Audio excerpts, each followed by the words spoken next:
আজকে কালীঘাট মন্দির, নকুলেশ্বর মন্দিরে মায়ের কাছে এলেন, কি প্রার্থনা করলেন? যা বরাবর করে এসেছি, শান্তি আসুক, পশ্চিমবঙ্গের সমস্ত মানুষের উন্নয়ন হোক, সবাই ভালোভাবে বাঁচুক, মাথা উঁচু করে বাঁচুক, ভয় ছাড়া বাঁচুক, ভরসা নিয়ে বাঁচুক। আমাদের মাননীয় প্রধানমন্ত্রী নরেন্দ্র মোদীজি, আমাদের মুখ্যমন্ত্রী সবাই চলে থাকুক, তাদের মার্গদর্শনে আমরা মানুষের জন্য কাজ করি। আবার বলবো, সেবা করতে এসেছি, শাসন নিয়ে। মুখ্যমন্ত্রী সহ মোট 6 জন যারা মহিলা প্রতিনিধি,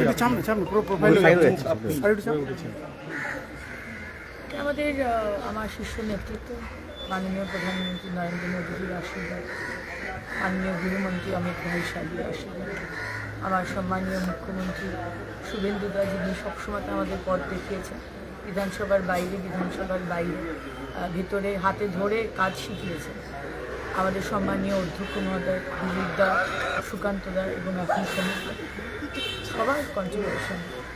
আমি কিছুই ছিলাম না যখন 2019-এ জয়েন করেছি, একটা বক্তৃতা দিতে জানতাম না, কী করে ক্যারি করতে হয় পলিটিক্যালি সেটাই জানতাম না, হাতে ধরে সবাই শিখিয়েছে। সব থেকে বেশি কার সাহায্যটা এখন মনে হচ্ছে যে সেই এরকম সাহায্য না করলে এই লড়াইটা আপনি যদি আমাকে বলেন আপনার রাইট লাংসটা বেশি পছন্দের না লেফট লাংটা বেশি পছন্দের, হার্টের মধ্যে লেফট অর্টিকেলটা বেশি পছন্দের না ভেন্ট্রিকলটা বেশি পছন্দের, বাবা বেশি পছন্দের না মা বেশি পছন্দের, কোয়েশ্চেনটা সেরকম হয়ে যাবে। সবার কন্ট্রিবিউশন, সবার গুরুত্বই একই রকম। দিদি, মমতা বন্দ্যোপাধ্যায় বলছেন যে এরপর সবাইকে একসাথে সংঘবদ্ধ হতে হবে, এবং আমার যেটা মূল প্রশ্ন, বাম এবং অতিবাম লেফট আলট্রা লেফট নিয়ে তো উনি বলেইছেন, আমরা সবাই শুনেছি, কিন্তু প্রশ্ন হচ্ছে যে যারা দেশের ক্ষতি করছে, এই আলট্রা লেফটরা, যাদেরকে এক প্রকার জঙ্গি হিসেবে ঠিক করা হয়, টুকরে টুকরে গ্যাং হিসেবে মনে করা হয়, তাদেরকে নিয়ে দেশের কোনোভাবে রাজ্যের অভ্যন্তরীণ ক্ষতি করার কি এটা বার্তা নয়? মানে শুরুতে ওটা একটু বলে দিন যে মমতা বন্দ্যোপাধ্যায় যে সবাইকে জোটবদ্ধ হতে বলছেন, মানে আহ্বান করছেন তিনি, এটাকে কিভাবে দেখছেন আপনারা? দেখুন, এখন আহ্বান করে কী হলো? ইন্ডিয়া অ্যালায়েন্স পার্টনারদের মধ্যে যে কোনো ইউনিটি নেই, সেটা সারা ভারতবর্ষের মানুষ জানে। আজকে ইলেকশন হওয়ার সাথে সাথে রেজাল্টও তখন বেরোয়নি, রাহুল গান্ধী বললেন যে আজকে বিজেপির এই উত্থান মমতা ব্যানার্জির জন্য হয়েছে।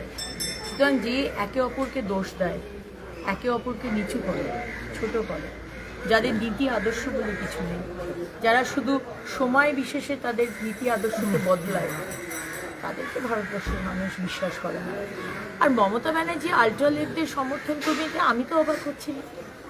যে মমতা ব্যানার্জি বিএসএফকে চটি ঝাঁটা লাঠি মেরে হাতা খুন্তি দিয়ে অ্যাটাক করতে বলে, যে মমতা ব্যানার্জি শেখ শাহজাহানের পাশে দাঁড়ায়, যে মমতা ব্যানার্জি পেহেলগাঁওতে প্রশ্ন করে, আমাদের বালাকোটে প্রশ্ন করে, আমাদের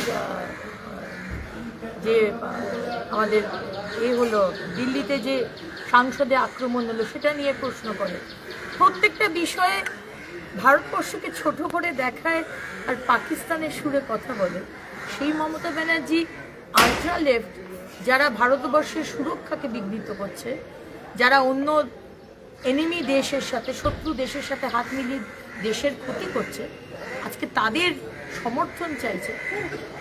উনি তো দেশপ্রেমী আমি কোনোদিন বলিনি, দেশ বিরোধী বলেছি। মমতা ব্যানার্জি, আপনি দেশ বিরোধী, দেশপ্রেমী। সুব্রত গুপ্ত মুখ্যমন্ত্রীর আত্মসহায়ক মানে অ্যাডভাইজার হচ্ছেন, মাফ করবেন, অ্যাডভাইজার হচ্ছেন, এই খবর পাওয়া যাচ্ছে, এবং তার সাথে সাথে যারা যারা আত্মসহায়ক ছিলেন বিভিন্ন মন্ত্রীদের, তাদেরকেও বদলি করা হয়েছে। দেখুন, এটা সম্পূর্ণভাবে সিএমও এবং সম্মানীয় সিএমের ডিসিশন, এবং সুব্রত গুপ্তবাবু যেভাবে কাজ করেছেন, ইম্পার্শিয়ালি, আনবায়াসড, একজন অত্যন্ত দক্ষ অফিসার, উনি কোনো বায়াস নন, কিন্তু দক্ষ অফিসার। আজকে উনি যদি আমাদের এই Suvendu Adhikari team, CM team বা নরেন্দ্র মোদীজির টিমের অন্তর্গত হন, নাথিং বেটার দ্যান।